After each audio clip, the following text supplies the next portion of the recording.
listening to Cinemajaw Retro Reviews, recorded on location from our respective homes in Chicago. My name is Matt Kay, and with me is... Rye the Movie Guy, and sitting inside the fish tank is Filmy and Phil. How's it going, guys?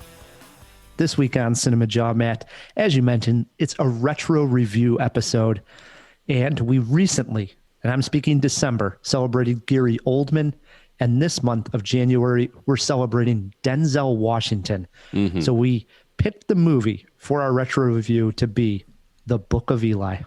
Right. Of course, because it stars both Gary Oldman and Denzel Washington. Perfect. It's a perfect idea. Right. We should have thought of this years ago. Like we should try to bridge our, theme of the month when it's a person or even when it's not to the next theme if we can somehow connect them through film like it worked out this way, where Book of Eli stars them both, is what you're saying. Yeah, we should do that. If it's a director, like maybe some sort of, I don't know, we'll figure it out in the future. But this was a great idea. It was. So the Book of Eli came out 10 years ago. Almost 11, right? 2010. Unbelievable. Mm-hmm. 2010. So not sure on the month we can throw that in an early fish tank here. January 15th. There you go. Instant gratification. I had never seen the Book of Eli. Matt, have you? First time view for me. And same here. So there is a twist in the Book of Eli. What we decided to do is do the entire review without talking about that twist, just in case there aren't people listening to this who have not seen the Book of Eli but want to enjoy this review. And then we will play this sound.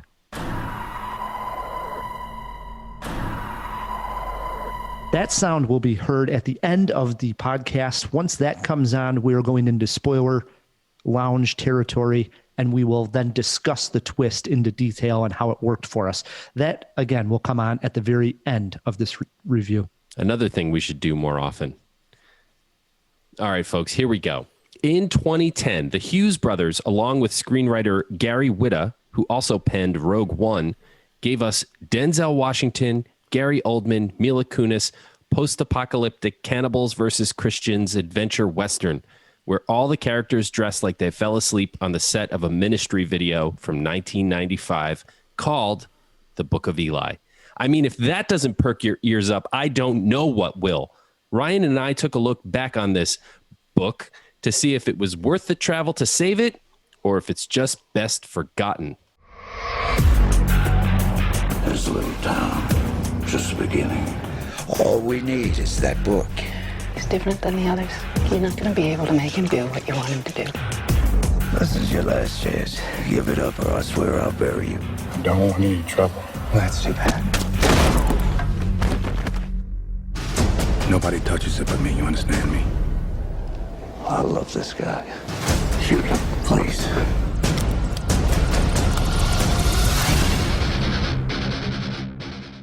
The Book of Eli has a lot of saving graces. Shot in the American Southwest with a blown-out aperture, it was one of the later action films in the visual style that 300 brought to bear.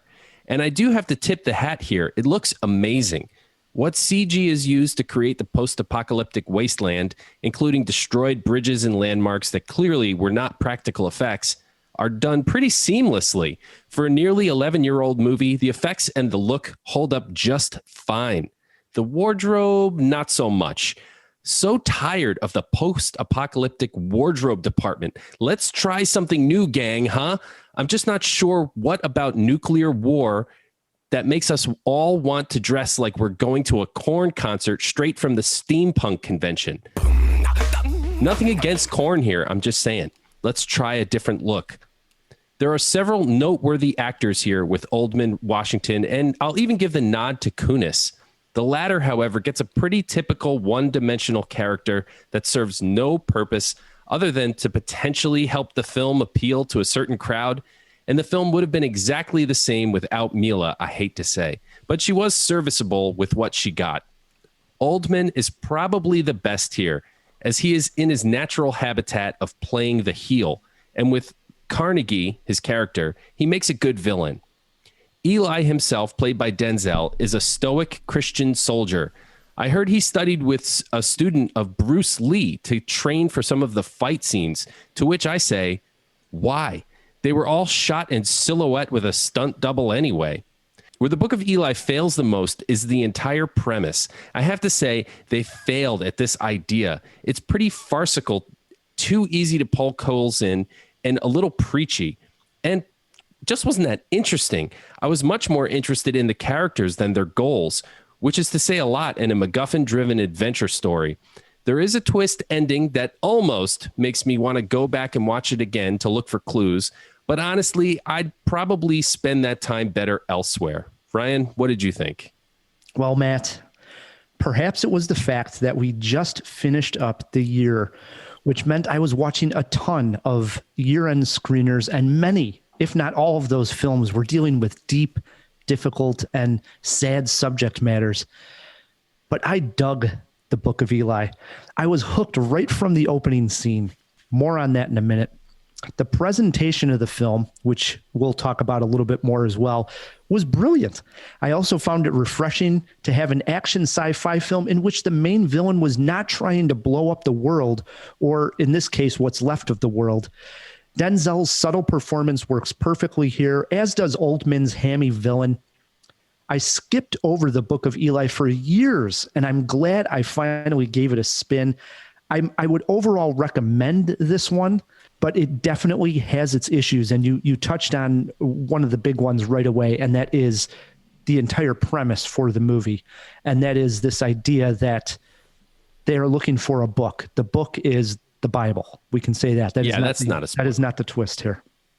So it's this post-apocalyptic world. It looks like nuclear wars taking place. We're supposed to, I think, at least have that impression. And Gary Oldman's character is in search for a Bible.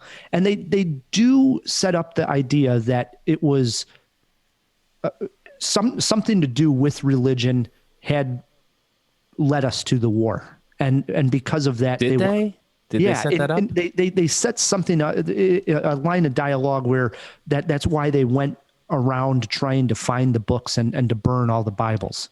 That's what you're going with? Because I thought that was as weak as it gets. I mean, yes, Denzel says some people think that's why they started the war, to explain why there's a shortage of Bibles, which is patently ridiculous. I mean, if the goons can go out and find, because Gary Oldman's goons are tasked with finding books, and if they can go out and find a copy of Dan Brown's the Da Vinci Code. Yeah, Da Vinci Code. Don't tell me they burned all the Bibles in the world, because that book, there's millions of copies of it. So that was definitely the biggest problem with it. Who would ever believe that we're down to one Bible? And why would anybody know that we're down to one Bible? So the fact that it comes to light that Denzel's character, Eli, actually has a copy of the Bible, and now everybody wants to track him down. Right. Why would everybody think that there's only one Bible left on the whole planet Earth? It makes absolutely no sense. Like you said, there's literally millions of Bibles. If they got rid of 90% of them, you'd still have, 100,000 Bibles on the planet. You don't have to stalk this one man. Right. Just keep looking. It's dumb. It's dumb. Yeah, I didn't buy it at all. And the one guy, this is a bit of a nitpick, the one guy who has the one Bible, and the other guy who's the one guy who's looking for the last Bible in the world, just happened to cross paths in the whole wide world. These two happened to cross paths. It's too thin for me, man. Didn't dig that. Yeah. So like I was saying, it was refreshing that, we just saw Wonder Woman, for instance, where it's got to be this humongous end of the world moment where everybody's making a wish. And I've been complaining constantly about these action movies where it's just everything has to be about the end of the world. It just can't be a little bit smaller of a story. So I appreciate the fact that the Book of Eli was actually about somebody trying to find, a Bible. But at the same time, I'm right with you. It seems a bit ridiculous that all this lined up and he's the only one that has a Bible and this guy's looking for it. Seems foolish. It's an interesting idea. I can understand why the idea got to, get greenlit. I'm just not sure it really holds water at the end of the day, And Hey, man, as a big fan of the Marvel Universe, I can suspend disbelief and get on board with some pretty farcical stuff, but just couldn't do it on this one 100%. It was interesting that you referenced the first thing I want to break down a little bit further here is the look of the film. And you had referenced 300. Yeah. I did not think 300, but now that you say it, yes, it does have somewhat of the look, at least the colors anyways. And that's that like the muted colors. It's almost a black and white film. The only colors in there you're going to get are like grays, blues, browns, this kind of stuff. It really looked sharp. And I mean, it just fit the mood of the setting that it was supposed to be in. So without going in and building humongous sets and giving us the end of the world, they really did a lot with that lens and giving us the muted colors of the world. Yeah. I mean, they just opened up that aperture all the way, which made the sky like extremely bright and just washed out all the details from the scenery and made it really look like all the characters in the film wear sunglasses. And you, as a viewer, you almost want to put the sunglasses on too, because it's so the whites are just stark white and the blacks are deep black. The photography is definitely the best thing about this movie, followed by the performances, and the script is third or fourth. I mean, It's down there. And I wanted to mention there's some shootouts and fight scenes that were really well done as far as the cinematography goes. There's one shootout at a house. Yeah, that was cool. The camera work here and what the Hughes brothers did, it really interesting because they have the camera inside the house following the action inside with Denzel and Mila. And then at one point, a bullet comes through the house and the camera at that point had turned towards the action. And it then goes through the bullet hole that was just made in the wall and goes right through that into like a tracking shot right to Gary Oldman and his goons. Some of that was really fun. I agree. The camera work. The camera work is great. The look of the movie is great. Yeah. I mean, I had no complaints with that. And the fight choreography, even though I sort of made fun of Denzel, who, tried to take credit for training. And I'm sure he did a lot of these stunts. But I don't think he was doing the silhouette stuff. But the fight choreography was really fun and good. And there was some cool violence in the movie. Although I was really sad in the beginning of the movie, he kills a cat. Oh, we're going to get there. Okay. As we talk about some of our that made me sad. Scenes. How about Tom Waits? Yeah. So this is where I'm going next. Breaking down the cast in general. Better performance, Denzel or Gary Oldman? You sort of mentioned it in your review there. Oldman, you're going? Between those two, yeah, I would go with Oldman. I mean, this might be a controversial thing to say, but if I was forced to say which one of those two is the better actor, I would probably give the nod slightly to Oldman. They're both really, really good. But I was just asking in this particular film. In this particular film, I think Oldman is definitely better. Denzel is that typical stoic badass, probably pretty close to, if not exactly the same as the character he plays in that other action franchise he does, where he's the old man who kicks ass. You know what I'm talking about? The Equalizer? Yes, that one. Just like stoic, always has the quick one-liner, total confidence, never drops his confidence at all. It's pretty one-dimensional. But Oldman actually had some nuance, some grit, some depth. Yeah, and he hams it up a little bit. I would say that the Denzel's character isn't given as much as far as leeway as far as acting goes, and it's not, it just didn't call for it. It's okay, but he had to play it a little bit more subtle, where Oldman's character, like I say, he hams it up. He's having fun with it. So you're blaming that on the script? You're saying no, I'm saying I would give the nod also to Oldman here. I'm just saying it lends the script lends itself to the better performance of being Oldman. It's a showier, fun. He's having a little bit more fun with it than Denzel. Yeah, clearly. You want to know who I think is the best actor in the whole movie? Oh, we'll get there. I'm gonna give you. So next up, Mila Kunis. You mentioned her. Yeah. I have started to absolutely despise this actress. Oh, she's no. awful here again. She's just. I met her once. I met her once at Mother's, where we used to record Cinemajaw. She's a very nice lady. I realize watching this movie, she gives no effort. So my new nickname for her is No Effort Kunis. Oh man, I disagree. Oh no, if Mila Kunis was a baseball player, okay, if Mila Kunis was a baseball player and she hit a ball into the gap that clearly would be a triple, she'd be the kind of person that would stop at second base. She doesn't need to go all the way to third. No effort. Did she? Okay.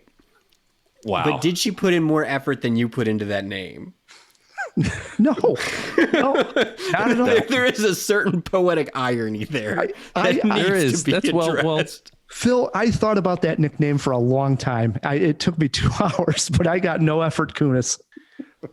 Listen, you're dead wrong, Ryan. You're dead wrong. Oh, no, I think she's absolutely terrible. I mean, I think she's the kind of person that feels like she's going to, make it on her looks alone, and she's not giving the effort. That's the vibe I get from her, and I think she's terrible. The movie that I thought had a chance to be sort of get a cult following and eventually turn out almost like what the heck's the Fifth Dimension. Mila The Fifth Element. Sorry, The Fifth Element. No, the movie I'm saying that I thought could turn out like The Fifth Element was Jupiter Ascending. And the lead was Mila Kunis, and it'll never be that good because Mila Kunis is terrible. She gives no effort in that movie either. Okay. Can I just rebut here for a second? Mila Kunis is not bad in the Book of Eli whatsoever. She is handed a completely superfluous, one-dimensional character, and yet still somehow made me like her, and not based on her looks. I thought that she brought some sympathy and some charm to this character that, again, if that character was not in this movie, it might have even been a little better. But yet it was, and Mila did fine with it. I also don't think she's bad in general. Let's not forget how much we loved her in Ted and her work on television. Such a blah role. Those are blah roles. She's had some great moments. I'm not going to defend Jupiter Ascending, but I don't think that was her fault either. I think the Wachowskis at that moment had maybe just sort of not quite figured out where they were going with that film. It's not Mila's fault. Okay, back to the cast here. All right. Next up, I have Dumbledore. So they go into the house. This is a great scene. Into this abandoned house. It looks like from the out. There's just on a prairie. They go into this house and they're into a trap. And who comes out the door? Dumbledore himself. That was Michael Dumbledore? Gambon. Yeah. Michael Gambon is the name of the actor. And he greets him, and he's the crazy old guy who I thought was spectacular in the 10 minutes that he was on screen. He has a couple of funny lines in there. You don't know which way he's going to go, but once he gets shot at, you certainly know that he's going to try to defend the house. Love that guy. I agree. In fact, I loved that they were named George and Martha, which is such a home prairie, home on the range kind of couple. They were great. It was a short scene, but I think it was a great scene. Jennifer Beals pops up. Yes. Can we? Okay. Are we doing this where we're breaking it down? Because what do you think we're doing? We're on our third actor, and now you're going to realize that we're breaking it down. Okay. So then the house sequence with George and Martha. Well, we're going to get to the scenes. We're doing actors right now, and then we're going to get to scenes. Actors. Jennifer Beals is the best actor in the movie. What I mean to say is Jennifer Beals gave the best performance of this movie. Really? You don't think so? No, I got her down as a B. I gave her. I thought she was a hell of a lot better than No Effort Kunis, but not nearly as good as Michael Gambon or Tom Waits. Listen, Tom Waits, that was a cameo. No, that was not a cameo. What would you call that? A minor small role? Yeah, no, small role. No, he's in 2 scenes. That's a cameo. It's like, hey, there's Tom Waits. Like he played a short cameo. You are off on what a cameo is. That is not a cameo. A cameo, again, is like when Stan Lee pops up in a Marvel movie. He's Stan Lee as the bus driver. That's a cameo. Tom Waits is a character. Tom Waits is the shop owner. That's not a cameo. It's a character. He literally has to banter, and he's on screen for about 15 minutes. He's the engineer. I mean, freaking Stan Lee is the bus driver. He has just as many lines as Tom Waits. No, he doesn't. Dude, it's a cameo. No, he doesn't. Oh my God. It's a cameo. You do not know what a cameo is. I am telling you, a cameo is a guy that's on screen for about 15 seconds or 20 seconds. Tom Waits is in this movie for about 15 minutes. Okay, let's call it an extended cameo. People have won Beefy Academy cameo. Awards for 15 minutes worth of work. Believe it or not, Sure. I know who you're talking about. Glenn Ross. And not only that, Anthony Hopkins, believe it or not, as the role in Silence of the Lambs is only on for something like 19 minutes or something. Are the cameos still screaming Rye the movie guy? So Jennifer Beal, I thought was, I'm not saying bad, but I wasn't my favorite. Tom Waits for me was actually my favorite. I like Jennifer Beals. We're all over the place on this movie. All right, what do you want to talk about next? Now we could talk about scenes. Okay.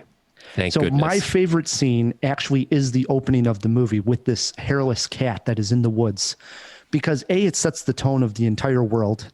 It doesn't come on and explain anything with some big paragraph of, explanation of what happened to the world, yada, yada. It just opens up with this, what looks to be like a nuclear frost forest. Right? There's this like ash in the air, and this cat is going across the forest, and we see that there is a hunter, and the hunter turns out to be Eli, played by Denzel Washington, in camouflage in the woods with this crossbow and a gas mask on. What a look to open up the film. And he's waiting for this cat, and it's just a slow, patient scene, and finally shoots this thing. It was actually a thrilling scene. You might hate that the cat gets an arrow in the side. Oh, but, of course I hated that. Oh my goodness, was that good.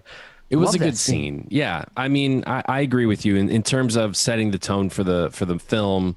That was a good scene, but I don't like watching a cat get shot with a bow. My best scene we already sort of mentioned. I mean, if I had to pick the best sequence in the entire movie, it's that George and Martha part of the movie.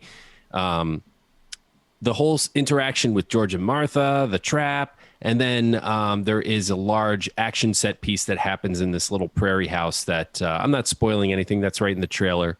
You'll recognize the set when they get to it. It was cool. It was really fun. That was probably when I was having the most fun with Book of Eli, was that part of the movie. I enjoyed that quite a bit as well. As far as nitpicks go, Matt, anything that bothered you in the Book of Eli? I have a couple things. I mentioned the one Bible crossing paths with the guy looking for it, and how, if we can find the Da Vinci Code, we should be able to find a spare Bible laying around. But they also don't ever really satisfactorily say who is they and what the war was about. They keep saying, like, they tore a hole in the sky, they burned all the Bibles, they think religion started the war, and they never really clearly say they or give us any sense of the timeline. It's a little confusing because they seem to be taken aback at Denzel Washington's age, but is he really that old? I mean, he looks like maybe early 50s in this movie, and Oldman too, maybe mid 50s, getting closer to 60. And like Mila Kunis is maybe in her 20s. There isn't that huge of a gap. It's not like, so what happened? They didn't explain that to me kind of enough. It was a little confusing. Gotcha. For me, I'm never a huge fan of product placement in movies, but I hate when it's extremely noticeable. And here we're in this post-apocalyptic world, and it has some of the worst product placement that I've seen in a long time. Number one, you got Beats. Yeah, I noticed that too. Yeah, that he listens to because he has found an iPad. So they clearly show him putting in these Beat earbuds, which is ridiculous. You got a Motorola megaphone at one point that is just literally like, you thought after watching the movie you were going to get a coupon from Motorola, because it's literally on the screen just straight across like a billboard. Motorola. They're going through this like deserted town where you can't see any sign on the stores except one, which is J. Crew, and it's clear that it was meant to be seen when none of the other ones were, so that your eyes are drawn to a J. Crew sign. And the iPod. Yeah, and the whole, I hate when it takes me out of the movie. So that was a nitpick. And then one particular scene between Mila Kunis and Denzel Washington when they're in that silo, and they have now sort of established that they're going to continue on together to get to the West Coast that Denzel is trying to get to. And so they're more or less a team at this point. And Denzel falls asleep. And when he is asleep, Kunis's character wakes up and then attempts to go into his bag to get the book. It really makes no sense because it's established that she can't read. She's not going to take the book and like run somewhere at this point. They're in a silo. It is literally just a moment for the audience to have some tension, but it really is baseless. You know what I mean? There was nothing really ever going to happen. I hated it. It felt the moment felt false to me. I didn't have that reaction to that scene whatsoever. It's a little tropey. It's a scene we've seen so many times, like somebody's protecting the idol, the MacGuffin, whatever the hell it is, the shiny stones, and they're asleep. And the curious partner, who we're not 100% sure if we can trust yet, goes toward that sleeping badass, and the sleeping badass isn't completely asleep and pulls the gun on the person we don't trust. Seen it 100 times. Didn't mind it too much, though. It didn't feel like unearned. It felt kind of in place in this movie. Gotcha. Well, we got Phil in the fish tank, and I know he's full of facts on this movie. So why don't we open up that fish tank and hear what Phil's got for us on the Book of Eli? Wait a moment! It's fish! Isn't it? DC! Wake up! Wake up! No, Pat, it's a giant glass bowl. Hey, get some fish folk. Who's coming with me besides Flipper? Here. That's a Sicilian message. It means Luca Brasi sleeps with the fishes. You're gonna need a bigger boat. Yeah, we do. There's actually, to be clear, I do want to say none of these were thrown in. These were just kind of some, I don't know, like crack research that you did. Yeah. We'll call it crack. That's good, what he said. Our first one. So the film was released in North America on January 15th, 2010. That fact being in here is exactly how I knew that date at the top of the show. And its opening weekend, it came in a second to Avatar, which was number one for its fifth week straight in 2010. Overall, it grossed $157 million, which is impressive because the budget was $80 million. It nearly doubled its Yeah, that's good. It did good at the box office. I'm shocked that it got that dreaded January release, right? January 15th usually is like, oh man, nothing good is going to come out here. And it was still Avatar, mania. Dominating, yeah. Yeah. That is a very, very surreal throwback. All of these facts just bring me very much so back to where I was at this time of my life. It's a very strange. I so vividly remember being in high school for this. It's very weird. We were already doing Cinemajaw, Phil, so stop making us feel old. I feel old, so I won't. The second one, the Rotten Tomatoes scorecard for Book of Eli has a score of 47% rotten, which checks out for what I remember when I was younger. It seems like you guys are higher on that, though. Yeah, 47 I think seems a little low. I'm not going to say this movie's should be anywhere near the 100%. I'm not making it sound like that, but I do think, in my opinion, 47% sounds a little low. 47% sounds a little low. I happen to, as I was doing research for my review and stuff, note that the user reviews were much more positive. So it wasn't critically praised, let's say, and probably deservedly so, but I don't think 47 is the right number either. Well, I will say it is a strange and apparently very divisive film because there were some heavy hitters. We have Roger Ebert gave the film a 3 out of 4 stars, quoting, "I'm at a loss for words, so let me say these right away. The Book of Eli is very watchable. You won't be sorry you went." But then on the other hand, you have Owen Gleberman of EW, him giving the film a D, saying a ponderous dystopian bummer that might be described as The Road Warrior without car chases or The Road without humanity.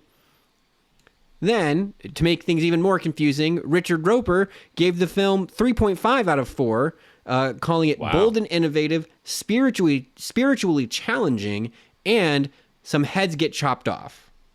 So even critics don't have a universal yay or nay. I think it's one of those. I want to talk about the spiritually challenging thing for a moment because I wanted to get to that. But I think that this is a challenging movie for critics because it's not terrible, but it's not that good, but it's also kind of good while being a little bad. It's middle of the road, but parts of it are really good and parts of it are really bad. So it's a tough juggling act as a critic to really decide where you land on this, because the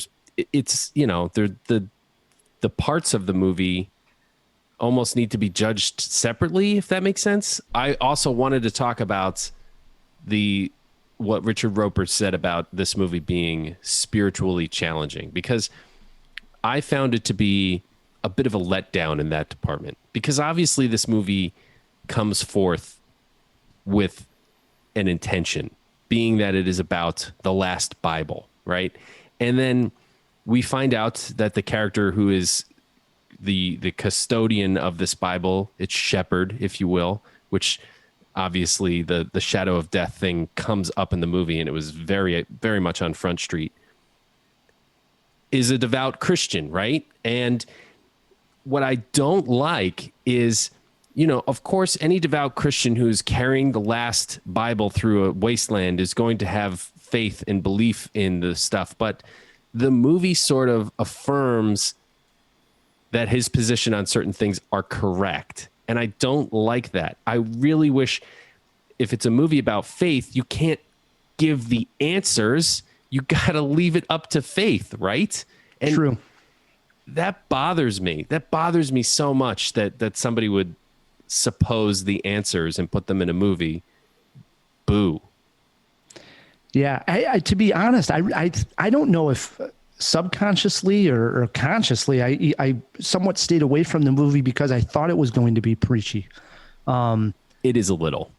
Yeah, and maybe that was part of the reason I avoided it for a little while. I thought that's what was going to me. It obviously the religious undertones are there the whole entire time. I shouldn't even call them undertones. They're right in your face, as you say, on Front Street, Matt. So they're there, but they didn't bother me as much as I thought they were going to. I was able to just enjoy the story of this man trying to protect this book and this journey for him to get to where he's trying to go with it. So it didn't bother me as much as it seems it did you. Yeah. It's like Christian metal, That's kind of what this movie was. So, people that like heavy metal might like this a little bit. People that like Christianity might like this a little bit. And people who like Skillet are going to love it. And cannibalism. Hey, let's not forget all the cannibalism. Hey, there is cannibalism. Any more facts in there, Phil? Oh, yeah, we got a lot more. Keeping on the topic of things that Ryan was harder on, you may be happy to hear this. Well, I guess not, because it didn't turn out that way. Kristen Stewart turned down the role of Solara due to scheduling conflicts with Twilight New Moon. So you almost did not have your Mila Kunis problem. This would have been a much improved film if Kristen Stewart was involved. Yeah, 2010 Kristen Stewart. Because she really saved Underwater. Granted, Phil brings up a big point. 2010 is a very different Kristen Stewart. Yeah, I agree with that. 2010 Kristen Stewart's not the Kristen Stewart of today that we're all, fawning over as far as her acting skills go. She's stepped up her game big time. She has. Through the years. Scheduling conflicts with Twilight New Moon. Right. This is fascinating. The movie is supposed to take place in the year 2043. I guess they didn't know that they were 21 years too late and the end of the world's happening now. Idiots. Yeah, I don't know. This was a movie that I think could have had the year pop up at the beginning, Matt? I don't think it did. It didn't. And that's what I'm saying. I'm saying it could have used that. I guess it was their impression of like, this is when the movie is set, is what Phil's saying. But I would have liked it if it came on and said 2043. It certainly would have cleared up some of the ambiguity about how long Eli had been walking around. Our next one, the first line of dialogue is spoken almost 8 whole minutes into this movie. Was fine with that. Totally. I love that. And I think that's because of that cool setup that we get with the hunting of the cat. Yeah, I agree. I mean, totally down with that. There should have been less dialogue after that as well.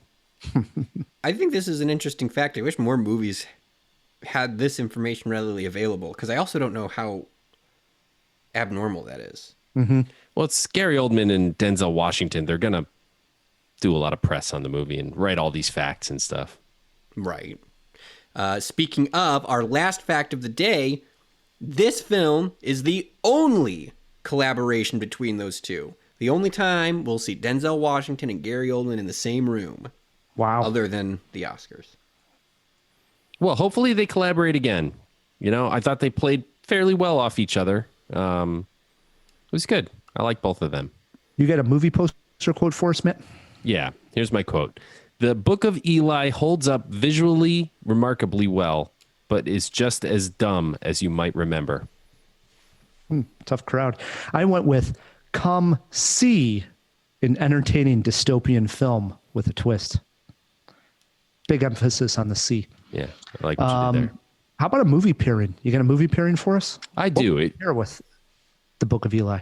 If you were going to pair this with another film, like I mentioned, I think you should pair it with 300. The stylistic comparisons are there, and you can kind of see how this look got its origins. But if I was going to pair it with a drink, whiskey and pond water. I would pair it with, I guess it was that Owen Gleiberman from EW mentioned The Road, 2009, based on the Cormac McCarthy book of the same name, starring Viggo Mortensen, about a man and his son traveling a landscape very similar to the Book of Eli, you know, post-apocalyptic. And the book, I read that particular book, The Road, was spectacular. The movie is just half as good, but I still recommend checking out The Road. Also, what is it about the post-apocalypse that makes everybody want to eat other people? I mean, there were plenty of animals around and stuff, you know? Well, not in every case. Denzel was getting cats. There were birds. Yeah, but they were still on the hunt. I mean, I think they made that point actually pretty clear.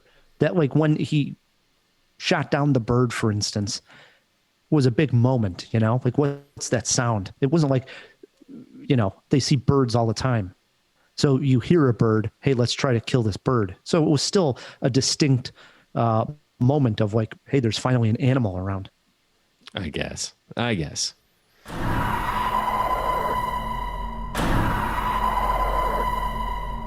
This is a warning.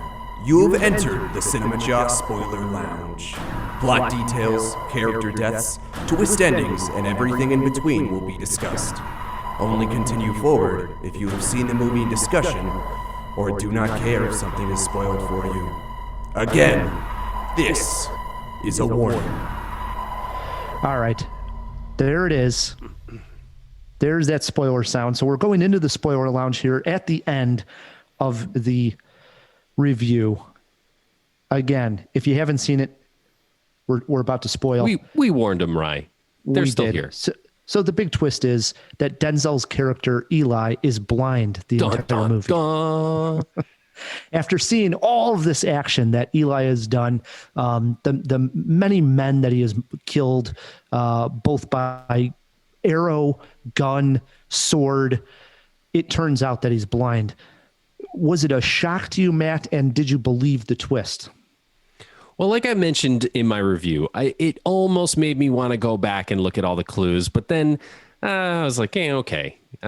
Was it a shock? No, not necessarily a shock. I was like, oh, okay, all right, that's a little interesting. But then when you start to think about it, you're like, and kind of a little dumb. It's also a little dumb.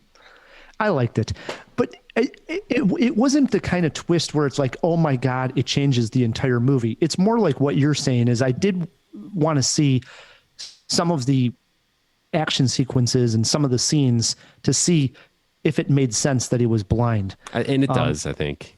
Yeah, and there's some intrigue there. So instead of going back and watching the movie again, I went to the World Wide Web. You know this thing? The internet. Oh, and no.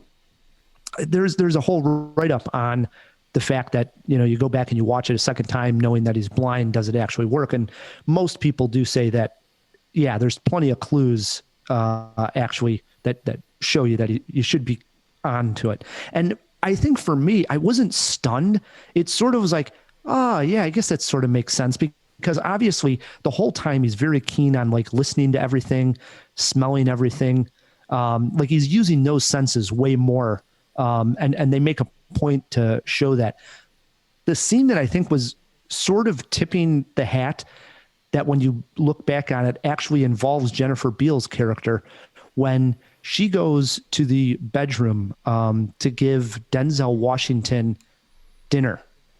She's sent up there to bring him food, and she's blind. And this is a character who we know is blind. She enters the room, and there's this really strange moment where the two of them are both standing and nothing happens. And people have talked about it like it's two blind people waiting for the other person to make that sound so that they know where the person is. And so there's this like uncomfortable moment where I think he probably realizes he's dealing with a blind person and vice versa.